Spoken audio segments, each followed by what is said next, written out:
You're listening to Out of the Basement, a Photon Media production.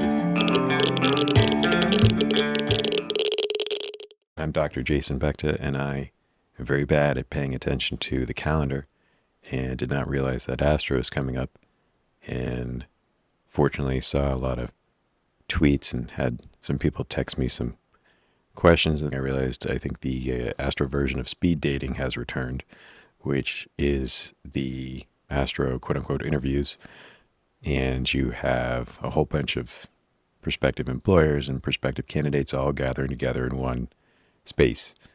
And whenever I do, a lot of my tweets, maybe all of them, but the tweets, this podcast, anything like that, it's always me talking to myself in the past. So I don't have a time machine. I wish I did. And I usually have to learn things the hard way. I always have to learn things the hard way. Sometimes I'm smart and figure it out before I make a mistake, but usually not. And there's always a deeper layer to medicine and what we do. And I think that the medical curriculum, the training pathway here in America, does a decent job of preparing us with the knowledge of practicing medicine and the skills. But there's really no room in the curriculum for anything else. And, that makes sense because people respond to incentives. And in the process of medical education, it's all in academic health systems, and medical schools and faculty are rewarded for certain things. And those are chiefly things like publications and grants, and very rarely or diminishingly actually teaching medical students. And even then, those are only on clinical topics. And just like I was saying on other episodes, there's no formal business curriculum, and there's no incentive to teach. And also the people generally in medical schools, which you realize, depending on your path after medical school and residency, is that this sounds reductive, but America is a big place, and the physicians and the faculty usually stay and teach in medical schools because of the nature of tribalism in our profession, unlike law, where in law attorneys move from the private sector to government to academia a lot. For us, it's kind of two roads diverge, and you either go into the community or you stay in the system. And the conventional wisdom, and who knows if it's selection bias, but the conventional wisdom is that once you go private practice or into the community, you can't go back. And additionally, the people who stay in the academic systems, they're kind of just in that track. So they go from medical school to residency to staying in the system and don't experience the outside of that system. And so it really kind of breeds an exposure to medical schools or medical students of a certain point of view and a certain way of thinking. And I'm not placing a value judgment on that. It just is what it is. And so in this system, in this self-perpetuating system, there's a lot of things lost, and my favorite term is the hidden curriculum, because that's really what it is. And some people either pick things up naturally or are lucky enough to come from families or backgrounds where they've been exposed or learned things either informally or formally. And then there's the rest of us who kind of just bumble along. And as a bumbler, whenever I find out these things or kind of develop them on my own, I always wish I could talk to Jason from 10 years ago. So that's the theme of today. I figured people would be on airplanes and bored, maybe someone is sitting in a layover in Newark right now. I hear Newark's nice. I haven't been to Newark Airport in, I don't know, a while. I prefer JFK. So in the spirit of ASTRO and residents making the trek across the country, the pilgrimage is back. I have some hidden curriculum things or perspectives on the ASTRO speed dating experience that's going to happen. Number one is draw battle lines. And this is kind of the opposite of what I think we're told. But in big markets, you can have a nuanced job search. And whether or not, I'm not going to get into the oversupply thing right now. Obviously, I think there's oversupply. But even on a good day, Radonk is a small market. We're tied to a linear accelerator, and it is what it is. So flexibility is very important in small markets. And you do, which, it will never change, but you got to know your absolute deal breakers. And what a deal breaker is, you'd rather be unemployed than take that job. So for me, this was living in a metro area like New York City, which, I know is the opposite of what a lot of people say, but my wife and I have no desire to live in New York or Boston, Chicago, that sort of area.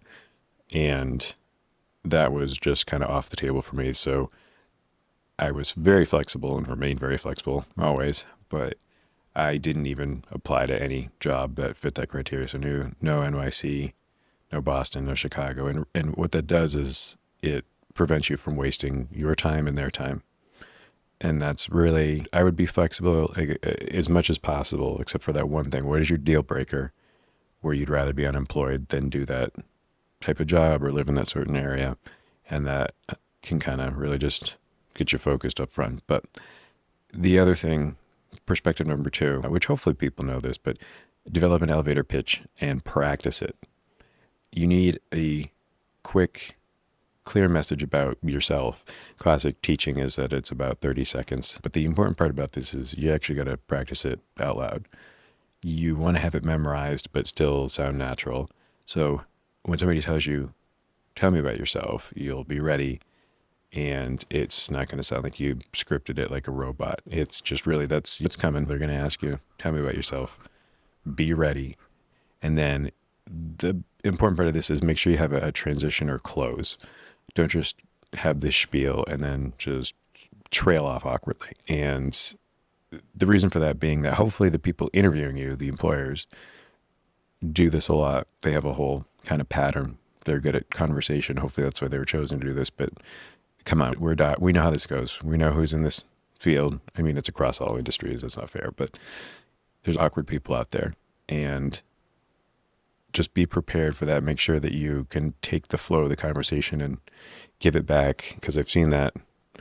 It's like pulling teeth, but keep it in your back pocket to have a transition close plan for after you deliver your little pitch, because it'll hurt less. Oh, just thinking about these things. But anyway, transition close. Perspective 3, sell the whole, not the drill.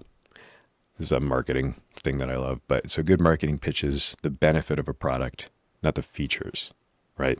So what skills, interests, or accomplishments are you bringing for their benefit? Examples of that would be if you logged 1,200 cases in residency, that's a feature, but fast adjustment to independent practice is the benefit. Getting an ASTRO seed grant is your feature, but knowledge and experience with obtaining grant funding is the benefit. And please align your benefits. Don't ramble about your publications to some small private practice that hasn't published in 30 years. And don't just rattle off bullet points from your CV without a path to the benefit for the job. We've all seen that or heard about that. When I applied for my first job out of residency, I had 2 distinct applications, one for private practice, one for academics, 2 CVs, 2 cover letters, 2 elevator pitches, but you got to know your audience and sell the whole, not the drill. Perspective number, what was this, 4? Yeah, perspective number 4, ask a lot of questions about them. And what I mean by that is, and I know everyone doesn't want to hear this, but it really is all about fit. You could be a paper tiger, but if you don't click in these interviews, they're going to hire the paper hamster who does click with them. People love talking about their favorite topic, which is themselves. So ask questions, be personable. It really matters, because think about this. If in an ideal scenario, if this is your first job coming out of residency, playing the laws of averages and all these things, this could be a place that you work for 30 years, right? This is a marriage length of time. And the people interviewing you are trying to picture, could I work with this person for 30 years? And that's why that matters. And the joke, I guess it's not really a joke, but the saying of the 3 A's of private practice of, what is it? Now I'm blanking it, affability, availability, and ability. With affability and availability being far and away more important than ability. You could be Dr. House. Don't be Dr. House. You could be the best doctor ever. But if you're hard to get along with, people aren't going to want to work with you. So ask questions, fit matters. Perspective number 5 is reduce the friction of getting to a next step. Humans are lazy. We just are. Just own it. Even if you're type A, and which most of us are, there's pieces about you that are lazy. You know it. I know it. It is what it is. Fortunately, everyone has their phone with them 24/7 now. In these sort of speed dating things, this also covers like spontaneous sort of conversations and networking. If one of the, at the end of it, if there's no sort of formalized mechanism, you could ask them for their email address and send them an email.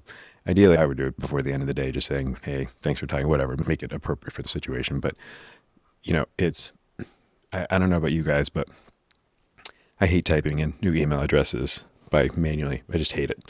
And it's what a lazy thing for me to say. But so I'll go in and if I'm going to go email somebody and I start typing in a Gmail, if they have like a work email address and a home email address and only one of them comes up, I'm just sending it to that one. I'm not going to go check. I'm just sending it to whatever one pops up. And, you know, by you initiating it, you're just reducing the friction of that person communicating with you, whatever that is. So that is on you, because that's the thing. Just any barrier to action is a problem. Even if you think it's insignificant, and sure it is, but make it easy for them to talk to you. So you type in their email address, you email them, again, assuming it's appropriate and all these things, but you do that part. Same with the phone number, right?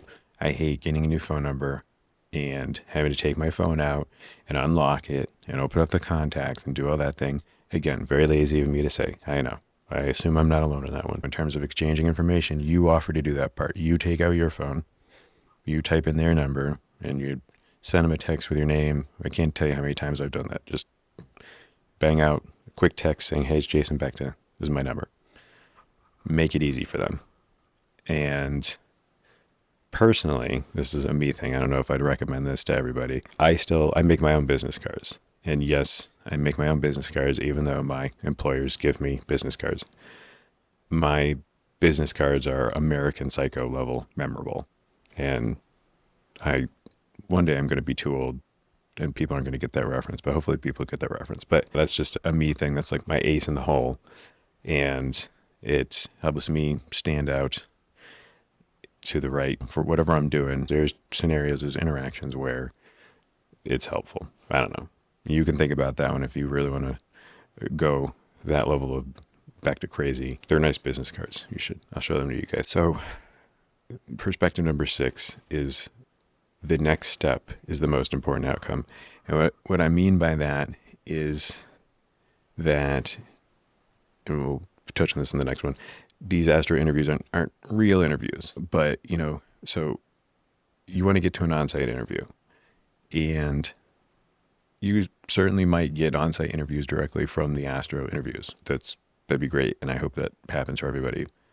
But if you're interested in a job, you need to keep the lines of communications open, unless they flat out told you to your face no, which usually never happens because that's a level of confrontation that radiation oncologists aren't comfortable with. But not getting an on-site interview immediately is not a failure. Not attempting to continue the dialogue for a job you're interested in is certainly a failure. They may ghost you, but you can't control their behavior, only your own. Barring that on-site interview directly, get the number, get the emails, get something, follow up. That's on you. Reduce friction, follow up, keep the dialogue open. It's not a failure if you don't get a direct on-site right away. But really, and we're going to get into controversial perspectives, ASTRO interviews aren't real interviews. And the level of investment in a candidate correlates with the level of interest. So if you think about what this is, now I really want to be clear about what I mean by that. I know certainly some of the employers, I've seen people like do 3 days of wall-to-wall interviews, like 3 days of 12-hour interviews on the employer side is exhausting. That's not what I'm talking about. What I'm talking about is that this is the one time of year where you know that the majority of radiation oncologists are going to congregate in one area. And it is well known, at least, that if you're in the market to hire a new grad, an arbitrage talent, get that new grad arbitrage going, they're all going. All PGY5s are going to go to this. It's the lowest barrier to entry. It's arguably even lower than a phone call.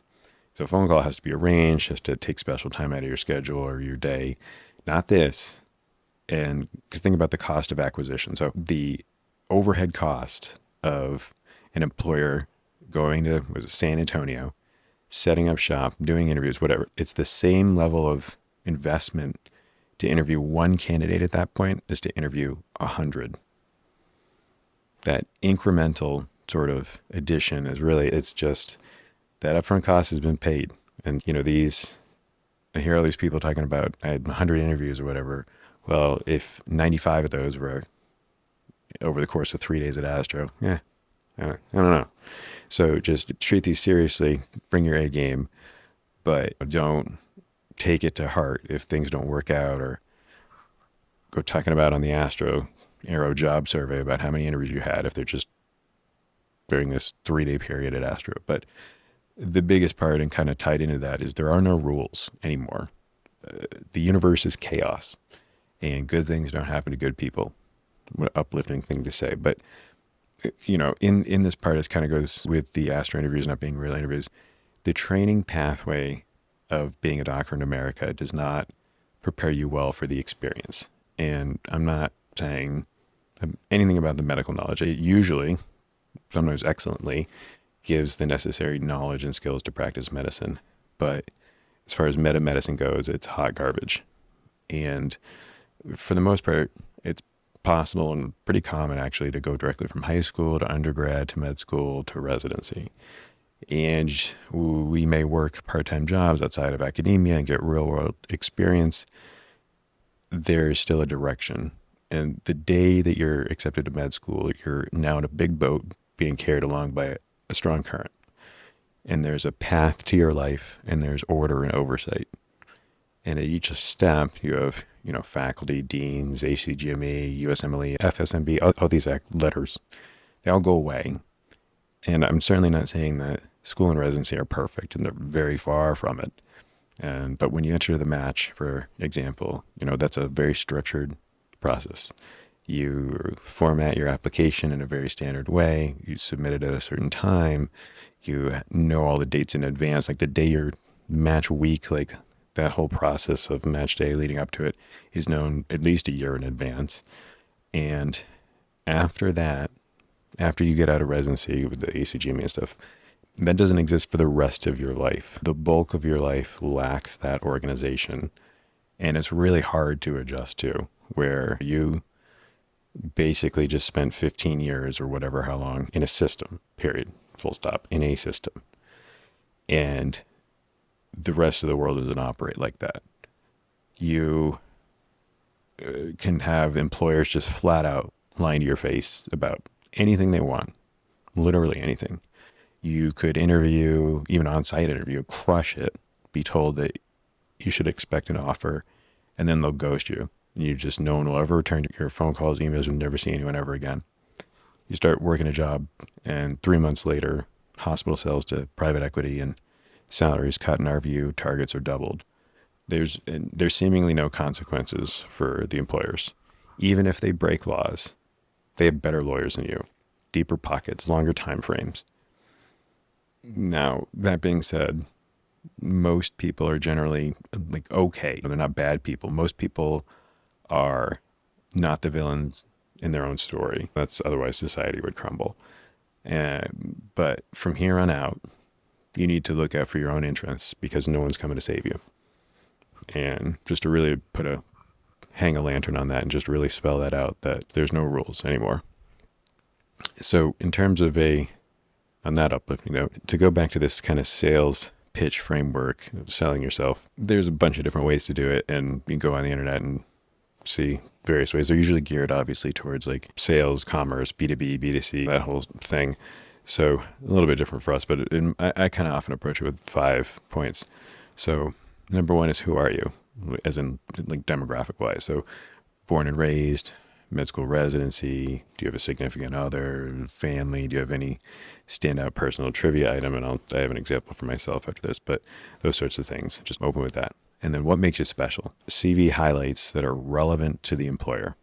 So things like, were you a Holman resident, or did unique rotations? Did you have an unusually high clinical load, experience with a certain machine or product or whatever?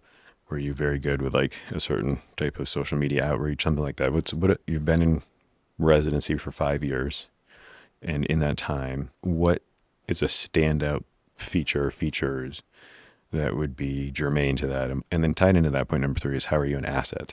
So this is hard for the first job. So like now for me, or for people who have worked in jobs, talk about like, oh, I increased RVUs by X amount, or I increased collections over charge, or whatever. Like there's like tangible things that I can say when selling myself because I have real world experience. So that's hard coming out of residency for your first job. But it's what you can weave the highlights from your CV. So highlights that what makes you special as an asset is what you could more or less theoretically, but maybe actionably, where you bring to the table. So for example, if your highlight is you did home and you got all these grants and published all these things and you're applying for an academic job, that's how you tie it together. So you were Holman, but that in and of itself is not important. It's that you have experience with grant writing and successful grant writing and management and publications. Or if you're applying for a community job and your residency program had a very busy like community rotation. So like Yale has that. One of our community rotations was just several attendings, very busy, very simulations, or it was a community environment. So I really hit that a lot.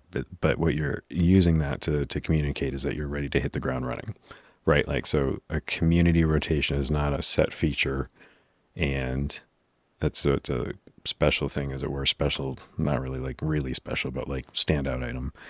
Spin it as an asset. If you went to a residency that had a proton rotation and you're interviewing for a job with a new proton center, it tells itself. A standout item, what makes you special, ties into kind of an asset. If it's your first job, is how I would spin that and did spin that. Point number 4 would be insider baseball.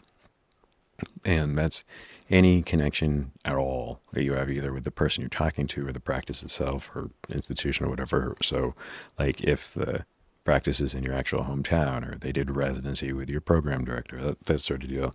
So of course assumes you can have time in advance to know these things, but insider baseball, just looking for a connection. Humans love connection. And then finally, again, really just to hit this again, have a close. Number 5 is have a close. So have the natural transition prepared. And bonus points if you can spin it as a question where they have to talk about themselves, because that's what people like. The order of these things don't make sense. Like, these are just kind of things that how I personally approach it, but it's just giving a structure to it for when you're doing these things. For what I would do, in the slides I'll put on Twitter, I have an example pitch for if I was pitching myself to a community or heavy clinical like satellite job in the Northeast, would go, and I'll circle back on each point of these. So I was born and raised in Keene, New Hampshire, where I also stayed for undergrad. I went to VCU's MSTP program for a decade and did my PhD in rad bio. I came home to New England for internship and residency at Yale. I also moonlighted as medical staff at the Connecticut Hospice. And I joined a busy private group in upstate New York, practicing as a generalist and putting 30 to 40 new patients on beam per month while continuing to publish and manage to pass orals somehow. I'm married and have a toddler, and actually met my wife in middle school. We didn't start dating for several years, but she somehow stuck with me for longer than I now care to admit.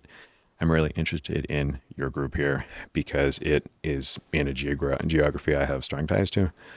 I know you were co-residents with my favorite faculty member, Bob, who has said a lot of great things about you.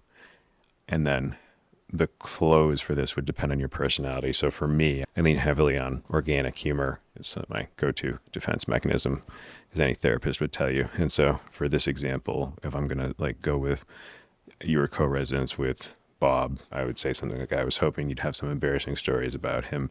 Again, I really feel you'd have to feel that out. Like, just reading that obviously sounds bad, but assuming nonverbal communication or paraverbal communication and the type of person I'm talking to and the type of job I'm interviewing for, yada, yada, as appropriate, I would consider something like that. Just really, I make game time decisions on that one. But so for kind of back this up, so again, this was what I would pitch to a community Northeast job.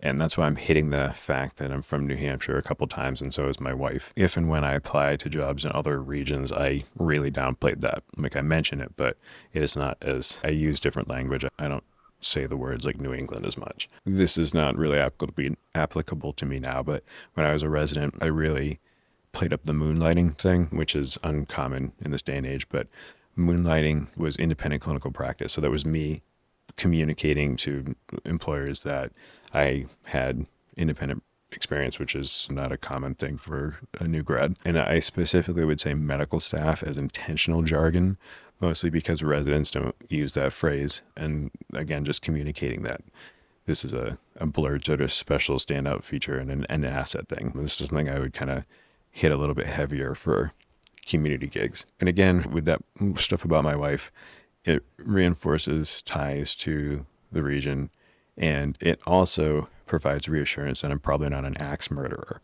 if my wife and I met in middle school, which is now 20 years ago. So part of that, with that line of she stuck with me longer than I'd like to admit, I use self-deprecating humor a lot. This works for me and my personal traits. I would definitely not recommend that everyone do it. There's people, I can get away with this with my deep voice, being a straight white male doctor. I can pull that off. That's not something that I would recommend everyone do. You gotta be yourself, but that's what all my stuff is, interspersed with humor. And again, so I was a Holman Pathway resident, and it definitely showed up in both versions of my CV, but in the private practice when I really downplayed it, not only for private practices, but also for a lot of academic jobs, because the majority now of entry-level rad-onc gigs are very clinic heavy in the academic health system, and there's a lot of hiring for academic satellites. So people want to know you can crank RVUs. So like Holman, if I was applying for any lab-based jobs, certainly I would have hit that so hard. I didn't really apply. I didn't apply to any of those jobs. But for that sort of thing, any sort of perceived weakness or thing that's going to get into the weeds, I knew that was going to get me 0 brownie points with clinic heavy jobs. And so I tried to downplay it as much as humanly possible. It certainly would not bring it up on my own. The majority, I don't know. It really, and that was really interesting to me, is you find out who reads your application and who doesn't.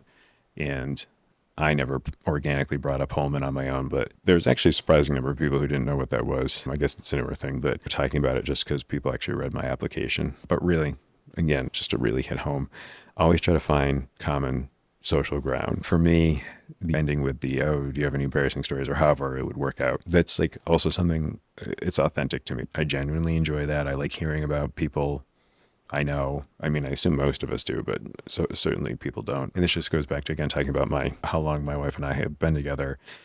There's like 5 pillars of social trust. It's using like persuasive marketing and all these things. And by kind of finding a way to connect like that, you are activating the deep lizard brain that we have about who to trust in a tribe, in a group. And what you're saying is, okay, well, if the employer knows Dr. Bob and presumably likes Dr. Bob, or at least doesn't hate Dr. Bob, and you say you also like Dr. Bob, by the transitive alchemy of human nature, you are communicating that perhaps you guys would get along. Maybe you're a good fit. And it's just, again, if this is not something you naturally do, or you don't, the worst thing you can do is like do any of these things, either what I'm saying here, or things you find on the internet or whatever, and it sounds rehearsed and robotic and unnatural. That's going to have the opposite effect of what you're going for. But humans, social proof is a really strong fundamental pillar of how people like us and trust us and look for that. And we're a small field. I feel like I know half of the field, which if I said that as an internal medicine doc would sound like an insane person, but when there's only a few thousand of us, it's not really. And we have the internet. I think most of us know at least half of us. But anyway, so these are if I could go back in time and tell 2008 Jason Beckta about 2022 Jason Beckta's adventures, these are some of the things I would tell him. So I wish you all the best of luck at ASTRO. And I was part of the COVID class and did not get to do this. So I did the phone version of it. I made a lot of phone calls. Good thing I'm not paying by minutes anymore. It was a lot easier to do this via phone and Zoom in my house, so I didn't have to put a suit on. I'm not jealous of the suit part. But anyway, I wish you all the best, and I'll see you on Twitter. Stay safe.